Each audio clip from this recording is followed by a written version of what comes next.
Welcome to Expanding Your Search with Brent and jodibailey.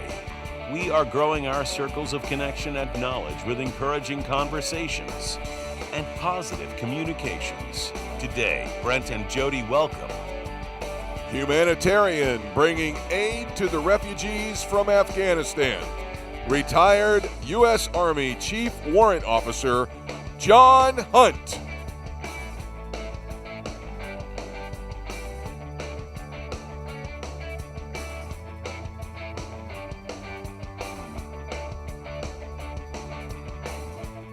And now, here are your hosts, Brent and jodibailey. Happy Labor Day, everybody. Welcome to Expanding Your Search and Stopping for Directions. It's Brent Bailey. I hope you're having a great day today. Man, it's a holiday, so hopefully you're getting out to enjoy it somewhat. Tell us what your plans are. Hit us up in the comment section below and let us know what you're doing today on this Labor Day as we close down summer. Let's head over to the control room where Jodi is going to be joining us over there. Hey, it's Labor Day. What are your big plans for the day? You're going to barbecue, close down your pool. What are you getting ready to do? This is the official end of summer, even though it doesn't really end for a couple more weeks. Yeah, it is. But it does kind of indicate, this is the time when people say, do not wear white after Labor Day. Yeah, why is that? I guess because, that's when fall comes in. And as we see... Well, somebody should have told Boss Hogg that, because Boss Hogg wore a white suit, three-piece suit, and a cowboy hat year-round. He did. He sure did. And there's a lot of people that say, no, I'm going to just still wear white. I mean, in Florida, it's always summery. So it is. So, yeah. I like white. I've got a pair of white jeans. I got a pair with the black stripe down on it. I wear white glasses. Get made fun of quite a bit for it. Yeah. Oh, those are unique glasses. Well, I'm sorry that my sense of style has moved you to the point where you have to say something. Right. But yeah. So, I think that tradition kind of has gone out the door a little bit. But, there are some people that are like, no.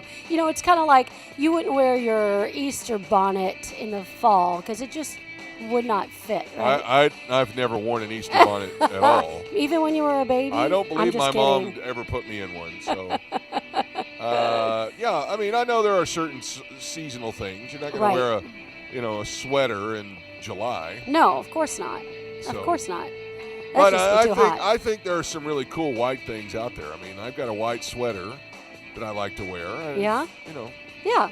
I guess white bothers people. Yeah, well, but we both, all of us have white sweatshirts. Yeah. So I don't know. I don't know. Now, understanding linen, I can understand. I'm not going to wear linen when it's cold outside because you might as well just be out there with nothing. So. Yeah. But you know what? Let's talk about Labor Day because... Let's talk about it. A lot of people are like, oh, it's a day off. The kids get to stay home from school, and that's great. But why do we celebrate it? Let me see. It's a celebration of all the days from when all the mothers. Is it Mother's holiday? No, but that could be, What is it then? It is a day that we recognize all the men and women who have built, that they've labored to build this country. To build the country, that's right. Yeah. I was messing around. I know you were. It is a day, I think FDR made it a holiday. Okay, is that right? yeah. I think, yeah. Where we do celebrate everybody that's worked so hard to build the United States. Yes. And, with everything trying to tear down what, the history of the United States stuff, nobody ever claimed that we were perfect going through this. No, But we still have tried to strive to build a more perfect union. So this is a day, all the people that worked on, through the Industrial Revolution, through the old days, you and I were traveling with the boys from Washington, D.C. up to New York, somewhere around 2012. Right. And I remember driving those backcountry roads because we didn't just drive the interstate. Do you remember this? Yeah. And we're driving around, and I'm like, this was only 200 years ago, and for them to develop cities is because you drive through Baltimore and you work your way up through Delaware and all that. It's impressive to see how big those cities built in that fast in that quick a time. Yeah. Yeah. Because those cities have been there for hundreds of years. So all the folks that this is your day to celebrate Labor Day. Those have worked real hard Yes. to make America the country that it is. Yes. The land of the free and the home of the brave. All right. Well, let's move on to the next big day today The next besides big Labor Day day, is it's also, which is kind of funny, it is also National Read a Book Day. So I think it's, it's great. I mean, I think it's because of the date specifically, because most people, Labor Day, they're out at the pool or the lake or the beach or whatever. But, I mean, I love taking a book to the pool or the beach and just, reading and relaxing. So, but it's just, it's a time, you know what? Everything is so...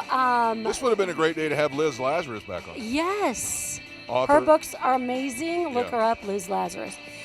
She's a great author. I mean, I've been reading her books, and they're awesome. Yeah. But, yeah, it's a day that maybe the whole family should just spend a few, maybe an hour. Grab a book. Each family member grab a book and spend an hour.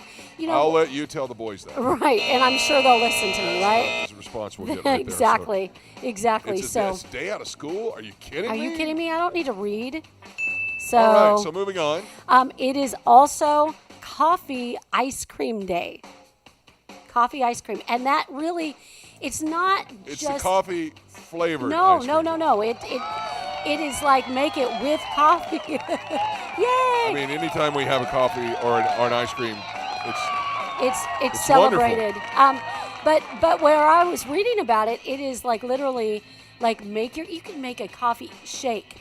A coffee with like ice cream. Flavor. Yes. Well, yes, flavor, but you because can make it with the coffee. There is coffee flavored ice cream. There is, but where I was reading is get that boost of caffeine in your ice cream. You can do that. Wow. That's possible. All right, let's do it. Get some espresso and put it in there, and or espresso beans. Ooh, that would be good. I mean, I'm all for experimenting on stuff like that. Yeah.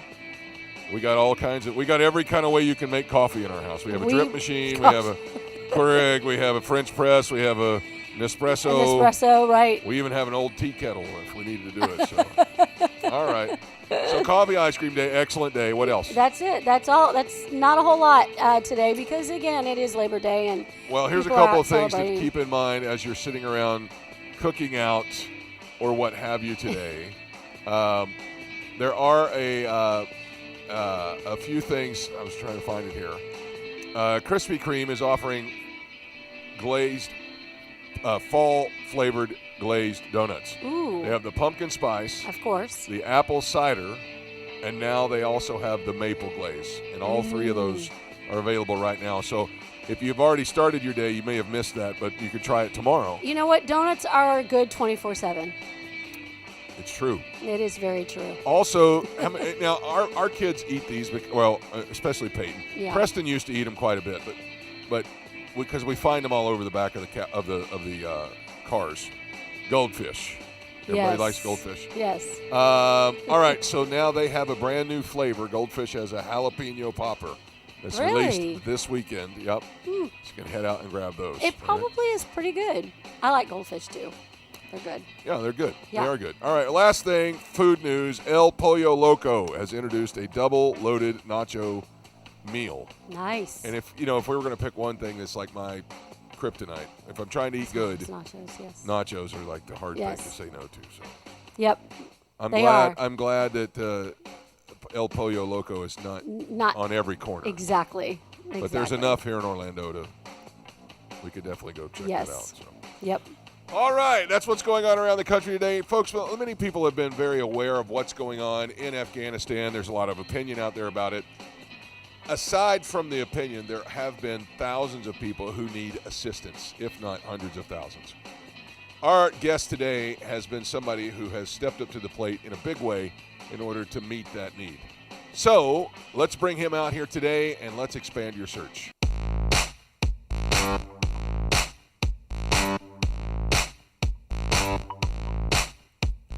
My guest today is retired Chief Warrant Officer from the United States Army, Jon Hunt. And he is a proud husband, dad, and grandfather to his wife, Jeanette. They have 4 kids and 1 grandson.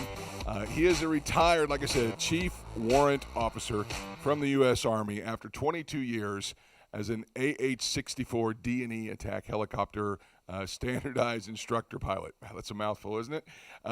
His career has spanned the United States between Fort Bragg, North Carolina, to Fort Hood in Texas, and also deploying to Kosovo, Kuwait, Iraq, Afghanistan, and Syria. Over 8 different deployments.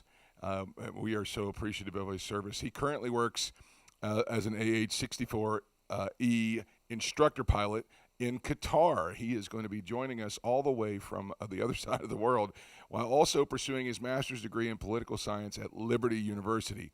He is helping the Afghan refugees that all of us have had our hearts torn out of watching everything happen over the last week.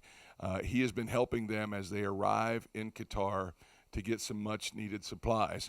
And we're here today to talk about how you can help he and the organization that he's working with to help these precious people.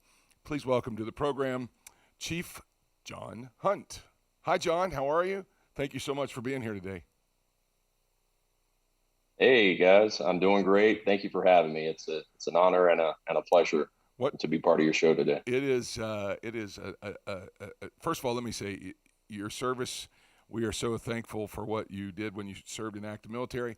But now we're even more, just as much, if not more, appreciative of what you're doing, this humanitarian effort that you're leading the charge of there in Qatar. I know that it's, what is that, like 8 or 9 hours ahead of us over there? Roughly, it's 6:22 p.m., so 18:22 right now. Okay.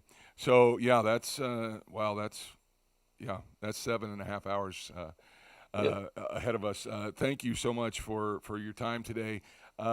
Let's talk a little bit about, obviously the whole world has stopped to watch what's going on over there over the last week to 10 days.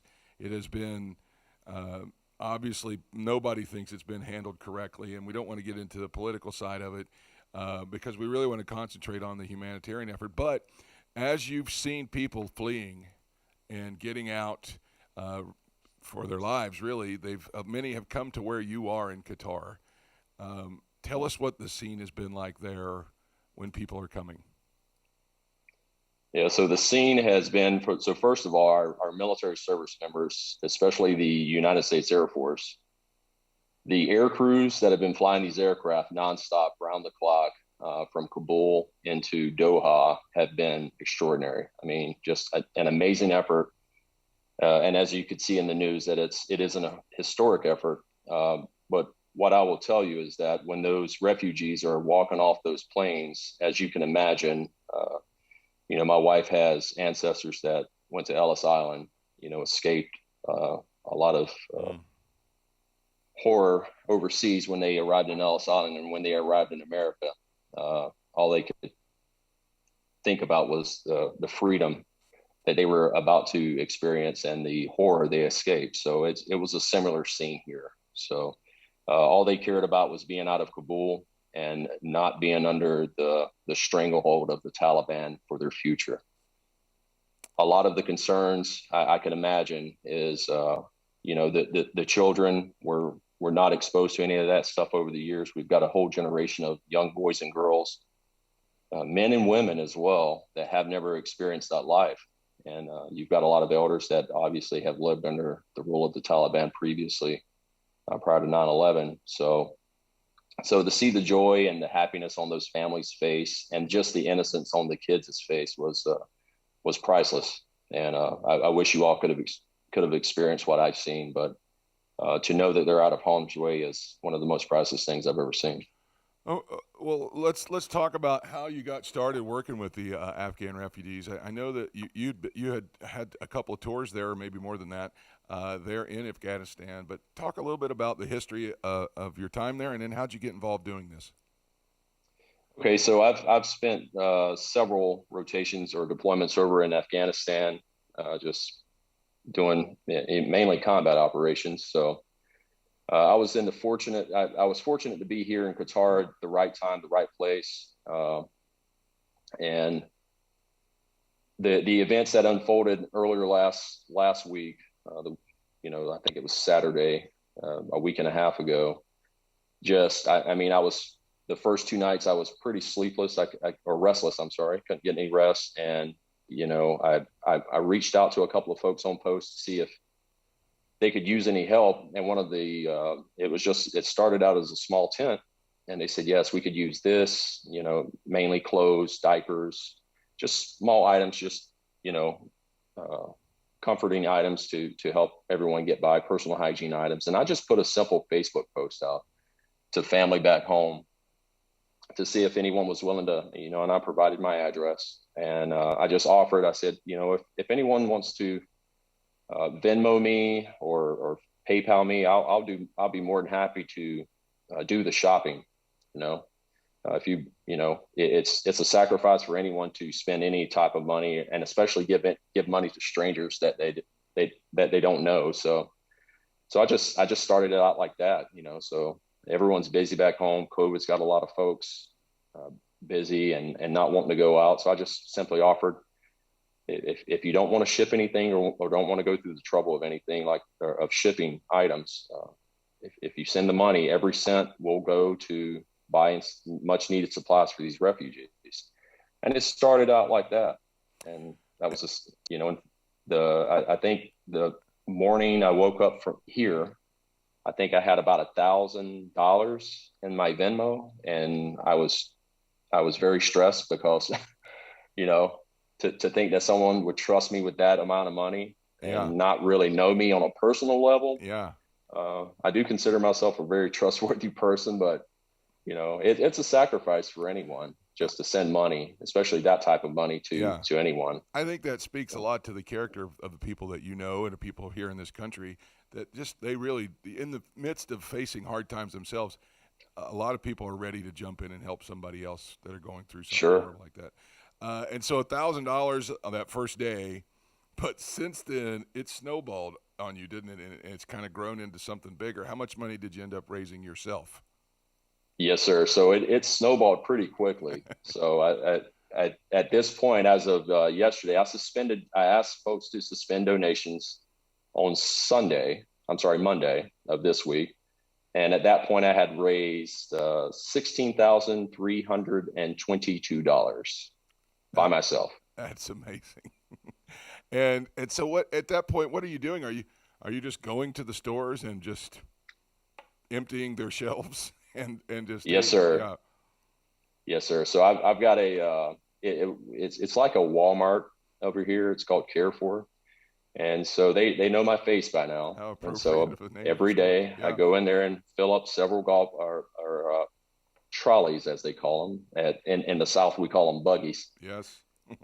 So every day I go there and fill those up. And at this point, I've spent just short of $13,000 of the donations at this point. And so every day I try to assess what needs need to be met for each site. There's several different sites on the base that are processing refugees and housing refugees. And each day after work, and this is all done after I finish my day job. And what's that? I just you're instructor, correct? Yes, sir. I'm a Apache instructor pilot here. And so once I finish my duties doing that, I just make my rounds around the sites and see what everyone needs, and then go directly to the store, fill their order, if you will, and go back and deliver it. And just make sure their needs are met for the day, because everything changes rapidly. That's what I was going to say. Changing every day. What kind of things are you seeing that is a recurring need for those folks? I mean, I know we all think food and water, but then there's I know we've done some disaster relief things for hurricanes and tornadoes and things like that, and we saw a lot of folks needing baby formula and diapers. I know you mentioned diapers a minute ago, but we see a lot of things that most people just take for granted. What are some other needs besides just the immediate food and water? Yeah, so women's hygiene products were in a large demand over the last week and a half. Just basic necessities: toothbrushes, toothpaste, minor first aid items, and clothes, because the facilities here are not set up for refugees. As you can imagine, it's a military base here in the Middle East, and it's set up for military operations, aircraft hangars, so on and so forth. Yeah. So clothes, diapers, baby formula. Thank God we've met that need tenfold probably. So the babies are very taken care of. The Great. kids are taken care of. And of course, kids being kids, they want to be entertained. Regardless of where I've ever been in the world or the United States, kids are the same, regardless of their religion, regardless of their upbringing. They're as innocent as they can ever be. So they just want to play. They want to interact. They love playing just very primitive games, and they're easily entertained by some of the most minimal items that you could provide them, and they love it all. So that's awesome. Or what's the next step for some of these refugees once they're approved to depart from Qatar? What's the next step? Will any of them? Let's start with will any of them stay there in Qatar? Yeah. So at this point, many of them will stay in Qatar at this point until they get some type of diplomatic clearance to go in other countries. It may be the United States. It may be somewhere in Europe. It may be India. There, surprisingly, which I was really surprised when all of this happened, there were a lot of American citizens in Afghanistan. There were a lot of green card holders in Afghanistan. So those obviously were priority once they arrived here, and they were processed relatively quickly. And that's for obvious reasons. They already had the paperwork. They were already cleared, and it was, the clearance and the diplomatic clearances were fairly simple.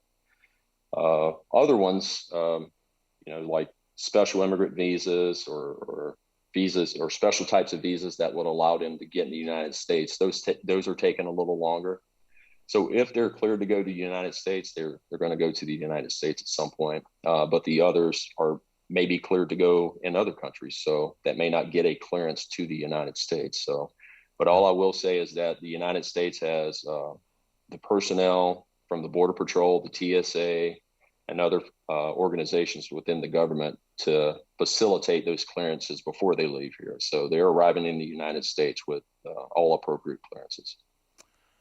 All right. So I know that you said you had folks suspend giving to you personally because you wanted to be able to make this beneficial for everybody. And so now we've gotten involved with a nonprofit organization called Obodo.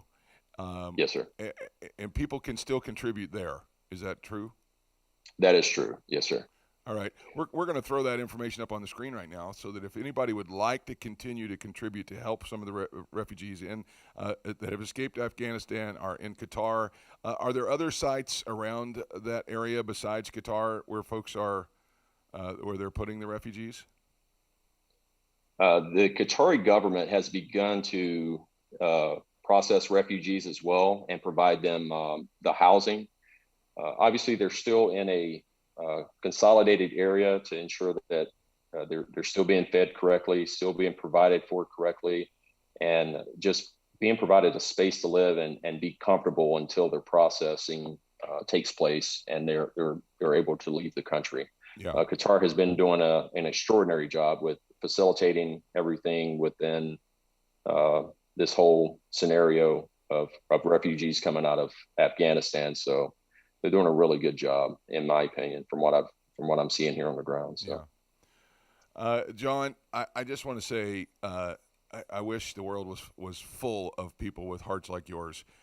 We'd be in a much better state of people that are just ready to just jump up and make things happen for people. Thank you for jump-starting that effort on your own, and now you're connected with this larger nonprofit organization. And if you'd like to support some of the actions that Jon and this group are doing in Qatar for Afghan refugees, and I know that right now that everybody has that in the front of their mind, right there it is on the screen. You can go to the obodocollective.org/help Afghanistan, and you can also follow them on Facebook and Instagram at the Obodo Collective. Our guest today has been Chief Warrant Officer Jon Hunt, retired, of the United States Army, who has been a light in a dark place. And Jon, man, I can't wait to meet you in person, shake your hand, and thank you so much for what you're doing. We're going to try and be involved in this as our church, our ministry is going to be trying to do some stuff to help with this as well. We really appreciate you, and thank you so much for what you're doing over there. I appreciate you so much, and your kind words are, taken to heart. I really do appreciate it, and I sincerely appreciate this opportunity to talk with you all today. Is there anything else that you'd like everybody to know before we let you go? Well, just, when Afghan refugees are arriving in the States, if you get the privilege to interact with any of them, parents, kids, elders, just like any great American would do, welcome them with open arms. If they need help, try your best to help. There's probably going to be an influx of adoptions and foster care needs that may need to be met. My wife and I are foster parents as well, so we're also looking at those avenues. So just welcome them with open arms, because I promise you, they are more than happy to arrive in the United States and experience the freedom that we've all experienced throughout our entire lives. So, and a freedom that we all have at one point taken for granted, but I guarantee these folks will not. This is Jon Hunt, everybody, and thank you so much, Jon. We appreciate you. We'll continue to lift you guys up in prayer, and we look forward to hearing more great stories from what you're all doing over there. Thank you so much, and I appreciate all the prayers. All right. That's Jon Hunt, everybody, and now let's stop for directions.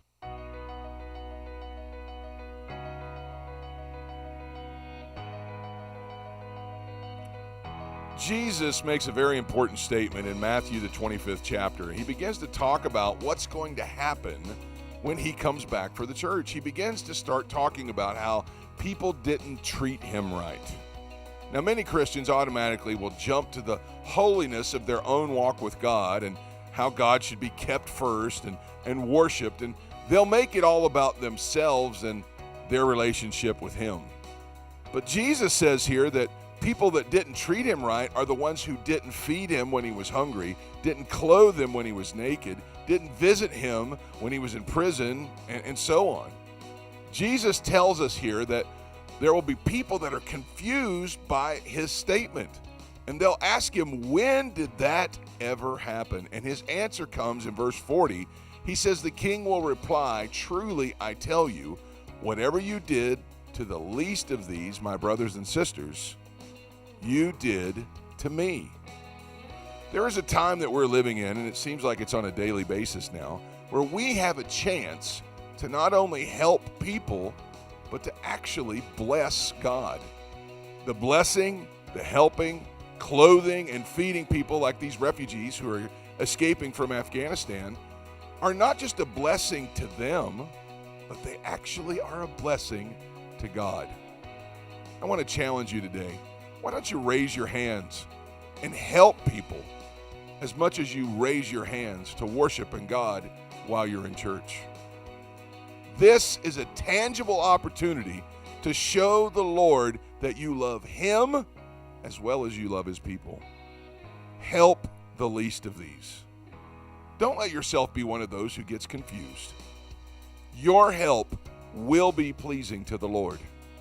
Get involved with groups like the Obodocollective. Get involved with groups like Samaritan's Purse and Operation Blessings. There are so many others out there. The bottom line is the least of these needs our help, and God is giving you a chance to bless him. Why don't you take him up on it today? That's going to wrap it up for the show today. My thanks to retired Chief Warrant Officer Jon Hunt and the incredible work that he and many others are doing there in Qatar by helping so many. I want to also thank Jody and Preston for another great program. Join us next time as our guest will be author Steve Hemphill. Until then, I hope we helped you expand your search. Have a great day, everyone. Thanks for joining us today. Connect with us on @expandingyoursearch on Facebook and Instagram and @expandingsearch on Twitter. Relive any of our episodes on YouTube. We're available wherever podcasts are found, including Spotify, iHeartRadio, Apple Podcasts, and Google Podcasts. You can also download the Direction Ministries app on iOS, Android, Apple TV, Roku, and Amazon Fire. Take some time today to